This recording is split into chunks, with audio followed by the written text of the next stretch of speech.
How did you identify that you want to go to South Korea for your studies? Schools in India, they don't have education consultants. Yes. How is the cost of living and job opportunities? And are you allowed to do a part-time job along with your studies? The average time after you graduate in order to get a job is right now 7 months. How's life in Seoul? Life out there is kind of slow as Yes, most of us we think AI is equal to ChatGPT. AI came into mainstream media because of ChatGPT. Please tell something about Vikshit Bharat young dialogue that you had done with Honorable Mr. Prime Minister Narendra Modi ji. नमस्ते, welcome to podcast global thinkers. मेरा नाम अरुण अग्रवाल है and आज हमारे साथ Rishal Pandey Chhetri from Sikkim है। I am very happy he is studying in South Korea with 100% scholarship. Rishal, thank you so much for joining us and we really happy to have you here. Please tell us something about you. Hello everyone, my name is Rishal Pandey Chetri. I come from Gangtok, Sikkim. Right now I'm studying my undergrad course in artificial intelligence and big data at Yongjin University in South Korea. I did my CBSE class 10 exams from Holy Cross School, Gangtok, and I completed my class 11 and 12 from Delhi Public School, Siliguri. Excellent. So, Rishabh, first of all, the first thing that comes to mind, all to my students, would be BTS. How is the BTS craze in South Korea? So to be actually honest, BTS is a global phenomena right now. But in Korea itself, there are other smaller bands that are there, and Okay. people follow them more. So I believe that the BTS craze right now, it's just limited to global phenomena, and it's not there in South Korea, to be specific. Okay, and now even in places like Sikkim and Siliguri, we are not a lot of South Korean restaurants coming up. How is the food in South Korea? Please tell something about that. So to be very honest, the food in South Korea is very different from the food that we get in Korean restaurants in India. Aha. It's just like the Indian restaurants out there in South Korea. So the Indian restaurants out there in South Korea is Koreanized because people, to be very specific, they cannot eat cilantro. They find it like shampoo. So they don't use cilantro, they use sugar in every dishes. So just like that, the Korean restaurants in India, it's very different. But out there in Korea, to be very honest, it's delicious, but you need to get adapted to the taste. Excellent. So now let's come to important points. The reason why we are here. So let's start. Rishal, how did you identify that you want to go to South Korea for your studies? Because generally in our region, South Korea is not that a popular destination. People go to USA, people go to UK, all these countries. How did you identify that you wanted to go to South Korea? What was the thought process? So my journey started in class 11 itself, not specifically South Korea, but I wanted to apply to universities abroad, and I wanted to apply through a fully funded scholarships. So I applied for around 3 universities, one in South Korea, one in Canada, and one in Australia. But the results of Canada and Australia, they used to come around May, June. But I had to leave the country by January itself, because I thought like my time would get wasted or something like that in that thought process. So I actually had joined Delhi University for my course. Okay. I did, due to COVID, it was online. I studied there for about 4 months, and my results of South Korea came in. And to be very honest, out then back in like 2021, artificial intelligence was not a very big thing. Yes. But I don't know how it came back of my mind that I need to apply for it, and I applied, I got in. And once I got in South Korea after like around May last, I got a result from University of Toronto as well for Lester B. Pearson scholarship, fully funded scholarship. But I thought I was already in South Korea. I have already like studied the language, so it's better for me to continue out there. Okay. So my thing is, so how did you identify that there are scholarships available? My viewers who are listening to this, how do they identify that scholarships are available? How to put the application? Who guided you? How did you identify the whole process? So the thing is like schools in India, I would say like the majority of schools, around 95% of the schools, they don't have education consultants. Yes. Like the big schools of India have. Yes. So it's a very it's a very difficult thing to identify universities abroad and to see scholarships and to apply for them. Yes. So my main thing was during COVID, I had a lot of free time. Great. Uh, I used to watch vlogs of other YouTubers, other students studying in other universities. I used to go through the process, and the most important thing is, if you have a major to apply in, and if you know which country or the university you want to go in, you can just look in the website. They will have every detail. But the thing is, people, especially in our region, they don't want to read and go through all the guidelines. Yes. So if you go through all the guidelines, everything will be there. And I'd say that most universities, the majority of universities do have a scholarship, if not fully funded. Yes. But it should be in the, but you should get guided through the right course in order to get those scholarships and in order to apply for that. Okay, and I really appreciate that you identified that AI would be very big thing in 2021. Majority of the people, they got to know about AI, I think about 2023 late, or let's say early 2024. Yes. But you had that vision. I mean, again, one thing that I would like to say my audience is that, as he said, during COVID times when most of the people, students were getting addicted to PUBG and the wrong things, you were spending time on researching about your careers. So the same internet you used in the right way. Excellent. So this scholarship was funded from the Korean government or by your university. How does the whole scholarship work? And how much? What all does it cover? Your tuition fees, cost of living. What all does it cover? So the scholarship's name is Global Korea Scholarship, and it has three branches. One is for bachelor's, one is for master's, and one is for PhD programs. And it is funded by the Korean government itself, and it covers, you can say, almost everything. So the tuition fee is covered, the airfare is covered when you Wow. go out there, Wow. and you get the monthly stipend. It's around 1.2 million Korean won per month. That's around about 70 to 80,000 INR per month, and the medical insurance is covered. So it means almost you. I mean, everything is being taken care by the government itself. So what are the criteria to get this scholarship? I mean, my students who are listening to this podcast, if they want to apply for the same, what are the criteria to get this scholarship? So the first criteria, if you want to apply for bachelor's, is your GPA of class 10, 11, and 12 combined has to be above 3.5 out of 4.5. Converting that to Indian scale would be above 80% combined class 10, 11, and 12. And you need to have a lot of co-curriculars, and you need to build your profile from a very long time.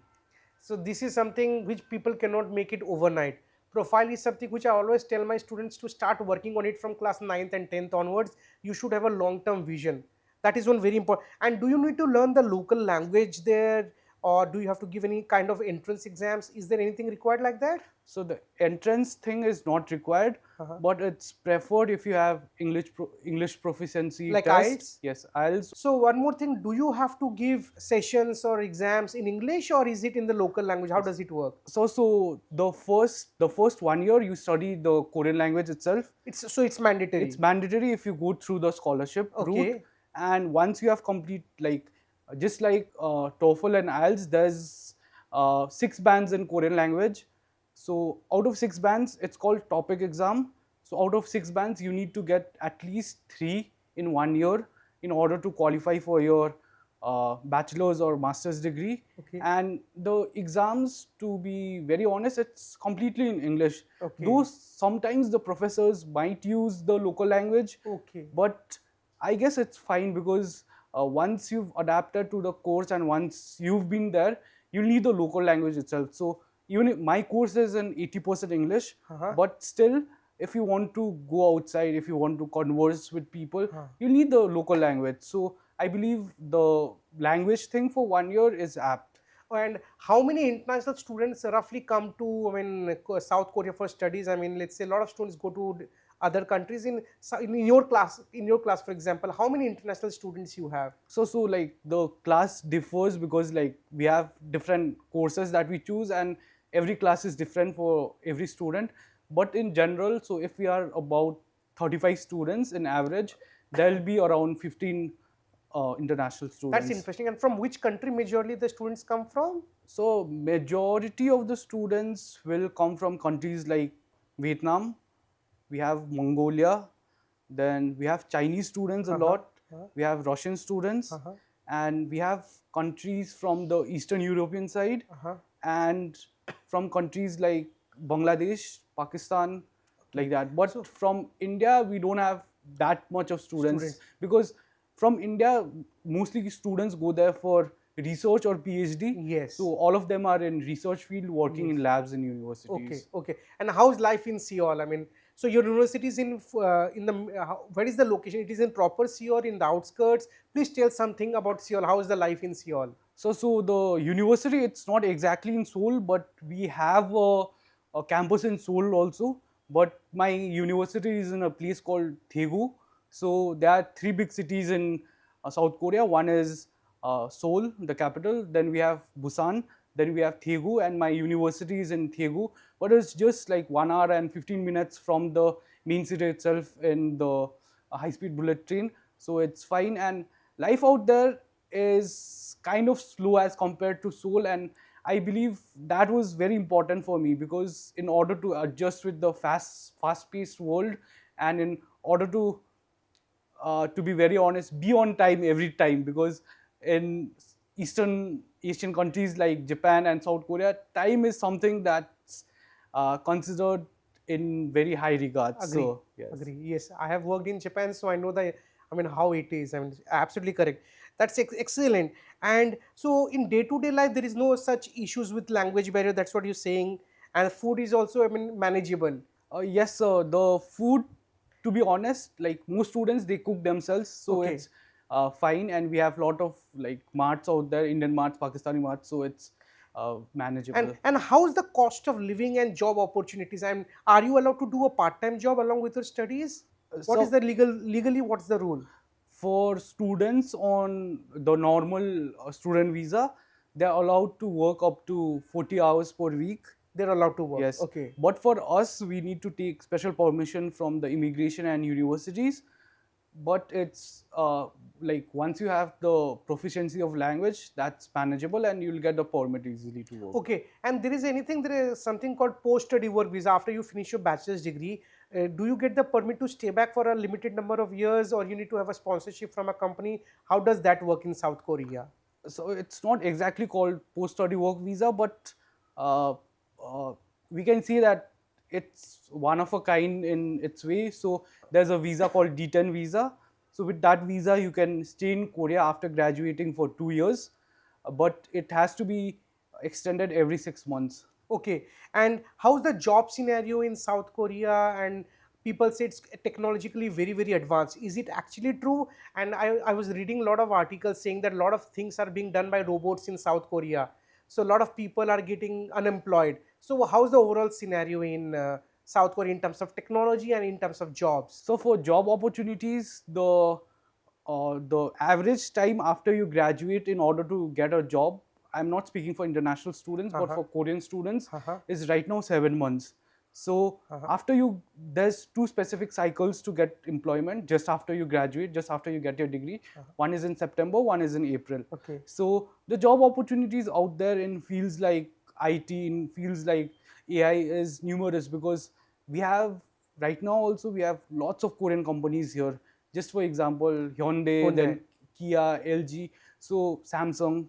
So like once you get a job out there in that specific domain, even if you want to come back to India and work in that specific domain, you can just take a transfer after 2 3 years and you can come back here. Okay. And for other domains, so mostly students out there go to study either uh, pure physical sciences, life sciences, or IT tech, or right now there's a lot of boom in hospitality sector, because as we all know, the Korean society is getting very aged right Yes, now. otherwise they are supposed to be a little introvert. Yes, Now they are getting a little open to welcome other yes. people. Yes. And on top of that, like the society, the fertility rate of South Korea Yes. is the lowest in the world. Yes. So they want people to come to South Korea and do work, because And migrate yes, to and increase the migrate out there. population. Yes. Because they need a working force. Is it like that? Yes. Because similar pattern I see is happening in Japan as well. Yes. Quite similar Mhm. content is happening in Japan. So what's your future plans after you finish your studies? So and your bachelor's degree is 1 year of language and then followed by 3 years or followed by 4 years? What is the Four total years. duration? So the total duration is 5 years. One year of language Yes. and 4 years of bachelor's. Mhm. So you are in the final year now. Yes, final year. Okay, so what's your plan after your completion of your bachelor's degree? So I'm still thinking right now what to do, but most probably I'll join because the tech field, the AI field is booming right now.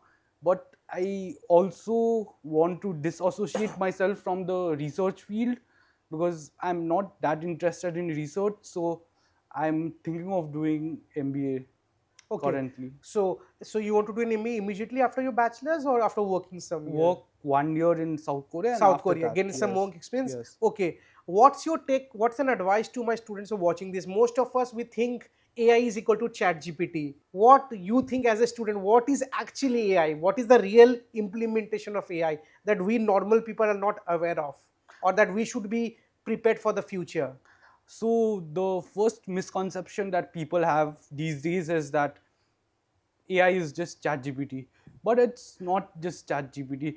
AI came into mainstream media because of ChatGPT in late 2023 or the early 2024. But AI is a scope, to be honest, beyond imagination. AI has limitless possibilities. It can do everything. Just for example, if you are using your phone, Blinkit or Swiggy Genie, for example, and uh, you are thinking of buying something and that randomly pops in the recommended list. So that is big data, a part of AI. Correct. And machine learning is something that the machine learns in itself. You just program the system and it learns itself automatically. So artificial intelligence, to be very honest, has implementation in almost every sectors, be it healthcare, the most crucial one, education. Then we have the primary sources of function for people like farming, then livestock, for example. So artificial intelligence in its basic form uh, encapsulates almost everything that we have and that we are living right now. In fact, last week when I was in Kolkata, I met a professor. He did his PhD in AI at IIT Delhi in 1984, the year I was born. I was so astonished.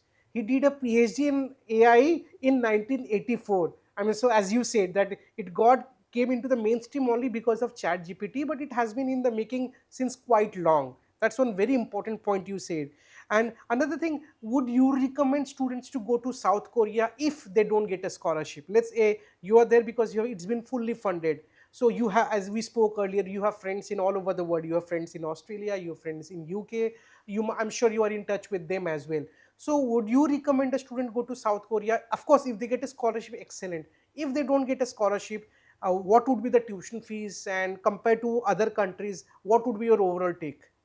So most universities in South Korea right now, for bachelor's degree, because for master's degree they get stipend every month, so it's fine for master's degree because they need to do research. For bachelor's degree, if you just have above IELTS 6.5, then your 70% of the tuition fee gets waived for first year.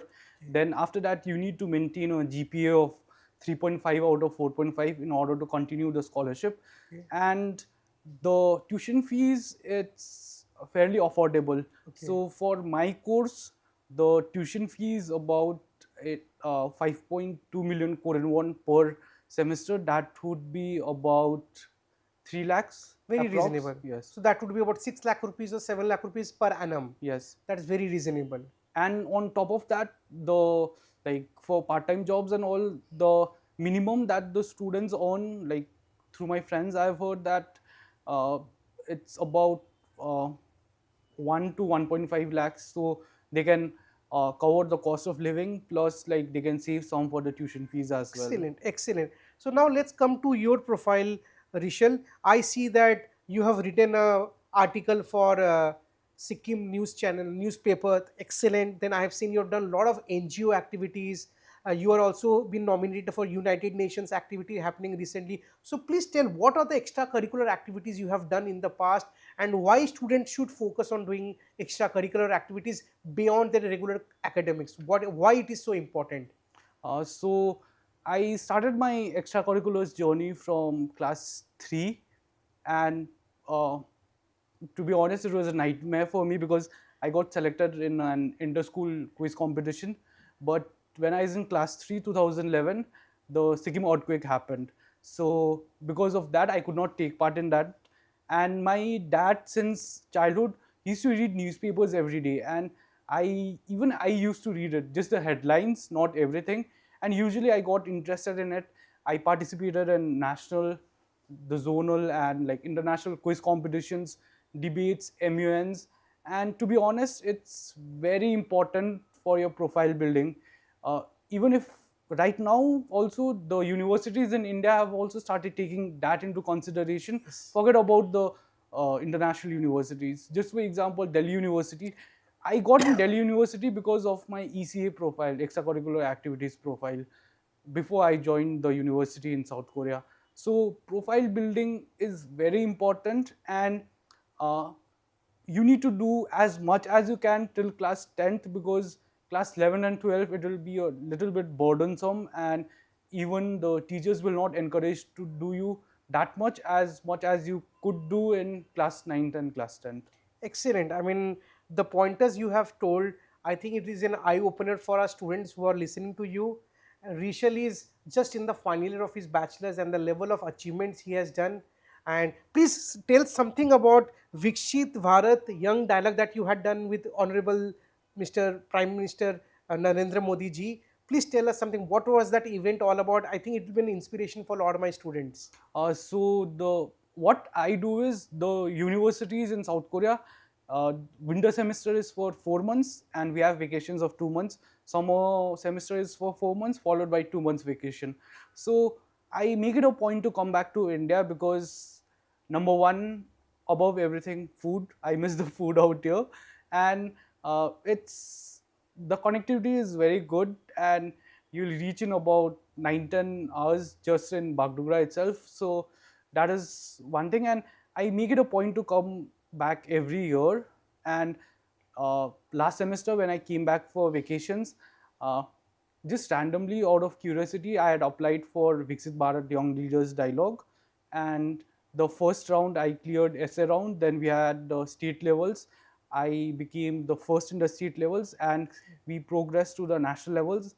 And from the national levels, 100 youths on the occasion of National Youth Day were designated to meet Honorable Prime Minister, and we met him. We had not a personal conversation because the Prime Minister of India. Yes. So like we had to give our questions and all, and we had a very fruitful meeting with him. And because of that thing, another point I'd like to make is networking.